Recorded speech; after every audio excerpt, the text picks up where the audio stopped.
Assalamualaikum warahmatullahi wabarakatuh. Di tutorial video kali ini kita akan belajar tentang apa itu pengantar struktur data.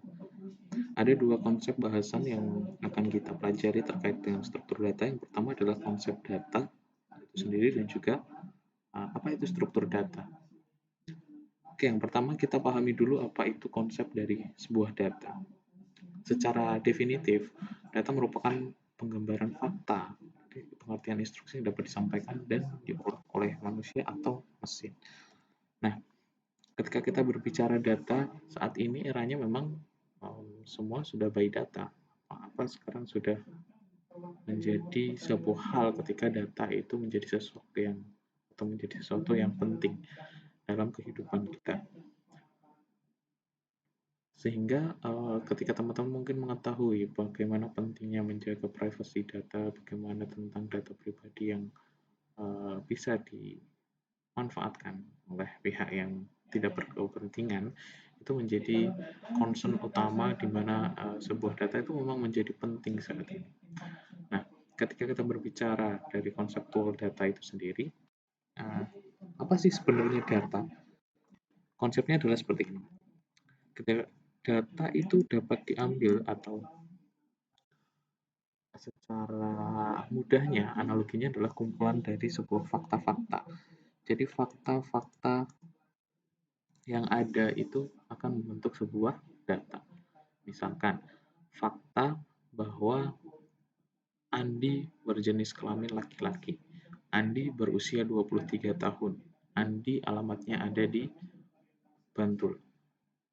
Itu adalah fakta bahwa Andi laki-laki, Andi alamatnya di Bantul, dan Andi berusia 23 tahun.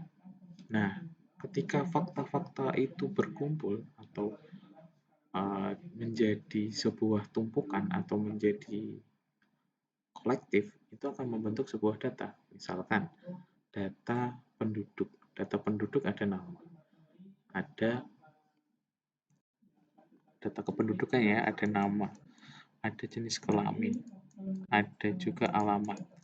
Nah, ini namanya adalah sebuah fakta. Tapi kalau sudah berkumpul menjadi menjadi satu, itu atau dihimpun, itu akan menjadi sebuah data. Namanya data kependudukan. Misalnya seperti itu. Jadi, data itu adalah penggambaran fakta. Intinya, kumpulan sebuah fakta yang membentuk sebuah data. Nah, fakta itu akan membentuk data, sedangkan data nanti akan berujung ke informasi. Jadi pengolahan data itu akan berujung ke sebuah informasi. Misalkan data kependudukan.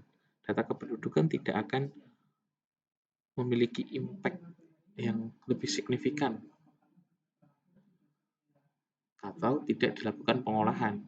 Nah, maka perlu dilakukan oleh mungkin komputer, ada namanya proses data mining, penggalian data, itu akan menghasilkan sebuah informasi. Nah, ini adalah konsep data. Kita pahami dulu apa itu data. Secara fundamental memang data adalah sebuah kumpulan dari fakta-fakta.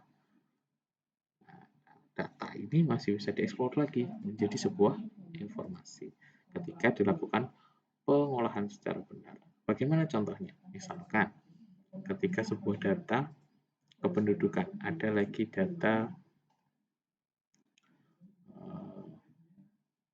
data yang terkait dengan kependudukan, ada data riwayat kesehatan. Nah, data-data itu ketika diolah mungkin saja bisa menghasilkan sebuah informasi terkait dengan kesehatan masyarakat di Indonesia. Dengan data kependudukan yang ada, rata-rata masyarakat mengidap penyakit paling banyak apa sih yang menjadi concern pemerintah untuk dilakukan penanganan, mungkin ternyata COVID-19 ini masih menjadi salah satu yang dikonsenkan oleh pemerintah. Nah, itu menjadi sebuah informasi. Nah, informasi akan memberikan insight yang bagus untuk sebuah kebijakan. Jadi, berangkat dari data, berangkat dari fakta, itu akan menghasilkan sebuah informasi. Jadi, konsepnya tadi, fakta yang berkumpul atau digambarkan itu adalah sebuah data. Kemudian data dapat diolah menjadi sebuah informasi, baik metodenya menggunakan klasifikasi, clustering, atau mungkin diasosiasi, dan metode pengolahan data yang lain. Itu untuk konsep data. Kemudian perkembangan dari data itu sendiri, ketika kita berbicara perkembangan, memang secara masif adalah data menjadi sebuah hal yang semakin berkembang. Ketika kita dulu hanya puas dengan kilobyte, megabyte, sekarang sudah giga, 500 giga, 1 tera itu menjadi space yang tidak lagi besar gitu. Itu sudah menjadi space standar yang akan kita gunakan. Nah, karena memang data akan menjadi semakin banyak, kemudian juga data-data itu tidak hanya terkait dengan data pribadi, file-file dokumen, tapi juga dengan data-data di Twitter, di sosial media, itu akan menjadi sebuah data. Cuitan teman-teman di sosial media, kemudian postingan di Facebook, itu bisa dilakukan sebuah pengolahan data. Misalkan dengan studi kasus, analisis sentimen, itu juga bisa dilakukan untuk menggali informasi. Oke, itu terkait pengumpulan data. Kemudian kita di mata kuliah ini akan belajar apa sih? Kita akan mempelajari tentang struktur data. Struktur data itu yang seperti apa? Struktur data secara definitif atau secara harfiahnya adalah menyimpan atau representasi data di dalam komputer agar dapat dipakai secara efisien. Jadi ketika ada sebuah data yang banyak tadi, ketika kita sudah berbicara data yang banyak, maka kita juga harus berpikir bagaimana sih mengelola data itu secara baik. Tidak hanya, kita hanya bisa mengolah, tidak hanya sekedar bisa menghasilkan, mengenerate data, mengumpulkan data, tetapi langkahnya juga harus efektif dan juga efisien. Nah, inilah yang disebut dengan struktur data. Nanti kita akan berfokus bagaimana mempelajari penyelesaian masalah, problem solving, yang bisa kita lakukan di kasus-kasus mungkin yang butuh atau berkaitan dengan struktur data. Misalkan,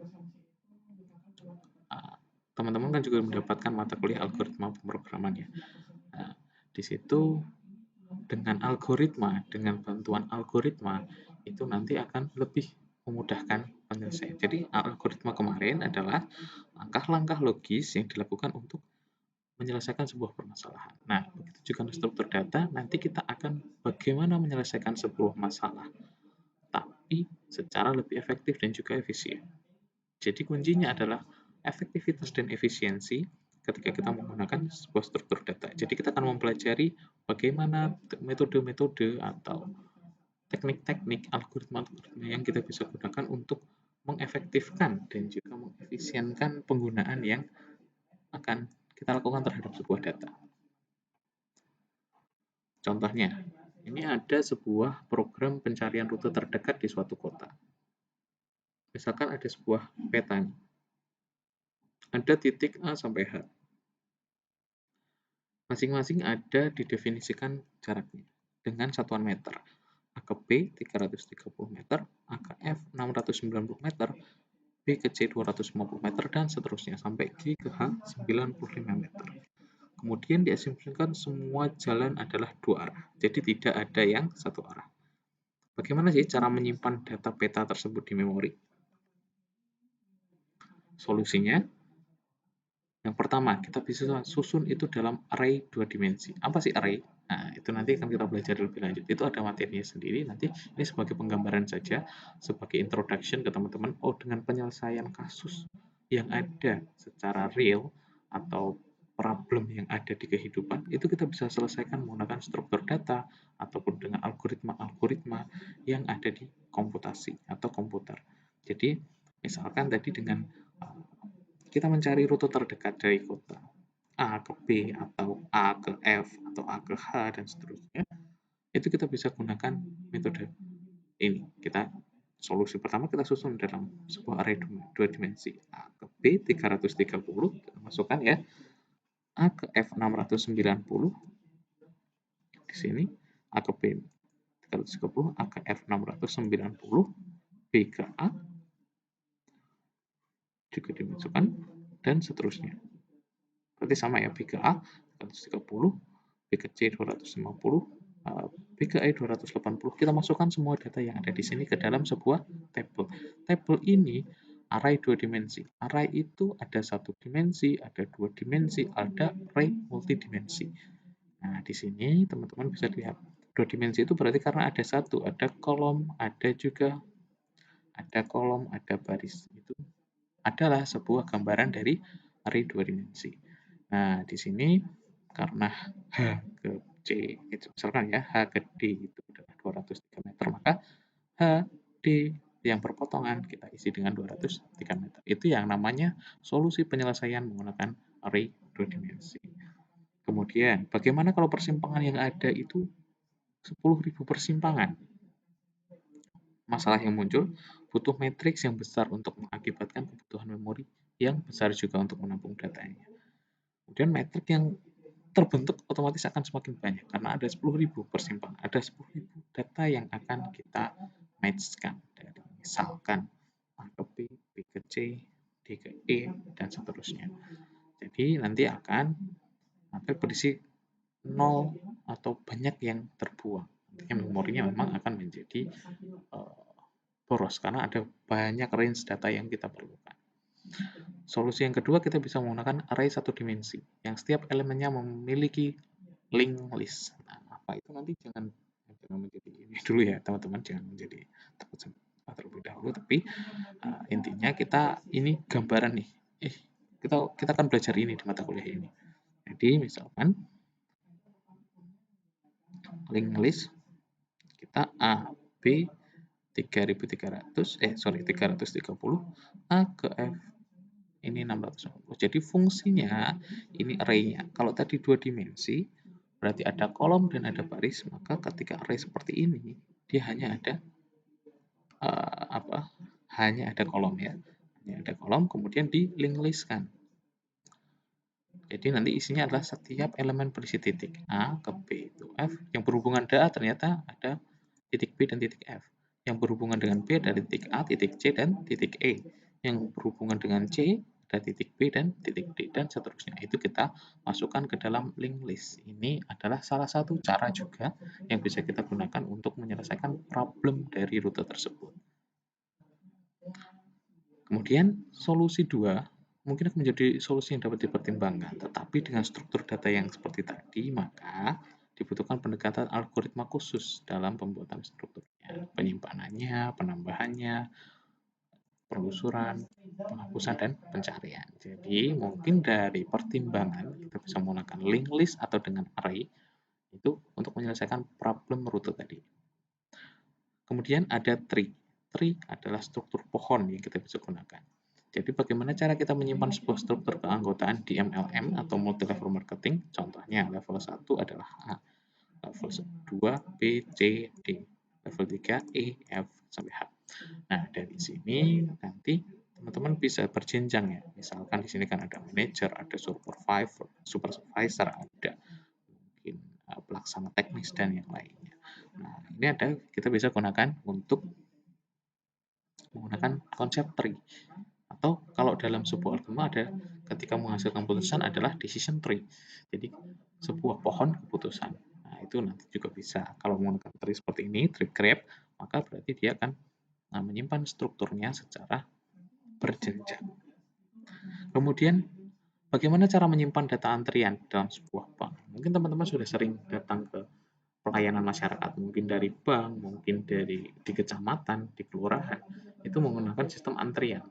Nah, ada antrian otomatis, ada antrian yang tidak perlu lagi dipanggil satu-satu dengan mungkin dengan kartu atau kertas itu ya, tapi sudah by sistem. Nah, bagaimana sih penerapannya? Nah, penerapannya kita bisa menggunakan struktur QU. Nah, QU adalah antrian.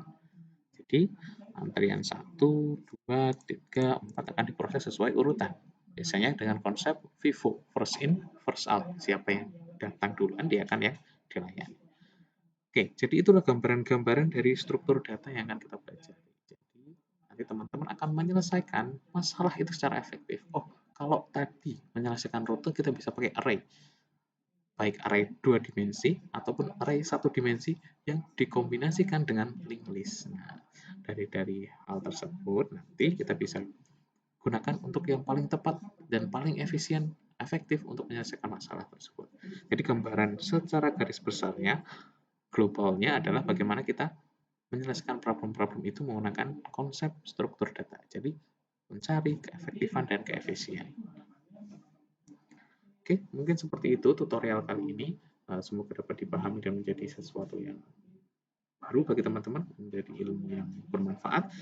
Dari saya, mohon maaf jika banyak kesalahan dalam penyampaian. Cukup sekian, terima kasih. Wassalamualaikum warahmatullahi wabarakatuh.